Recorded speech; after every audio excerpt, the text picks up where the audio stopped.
Most people think beauty is subjective, but your brain doesn't. Beauty follows patterns, color, contrast, symmetry, that activate specific parts of the brain the same way across almost everyone. Today, I want to show you why. When we look at something visually striking, the first area of the brain that reacts is the visual cortex.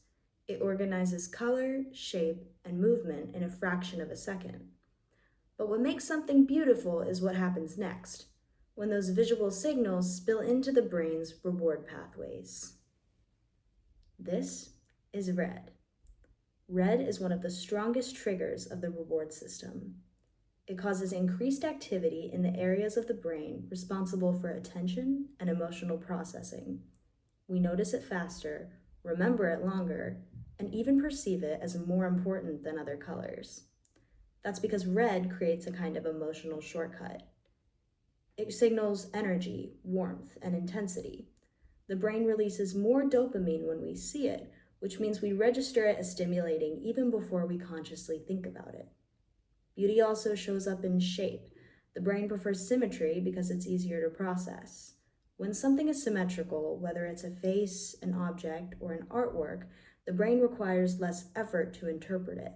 And that efficiency feels good, so we experience it as aesthetically pleasing. And texture affects perception too.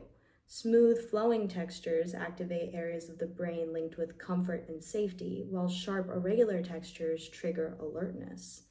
Even the movement of fabric can change our emotional response. Slow movement creates calm.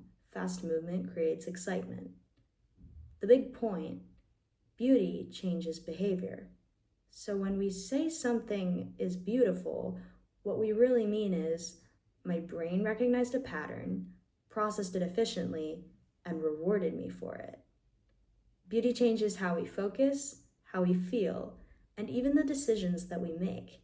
It shapes memory, attention, and emotional response in measurable ways. Beauty isn't just something that we see, it's something the brain does. And understanding that gives us a deeper understanding of why art, fashion, and design can affect us so powerfully.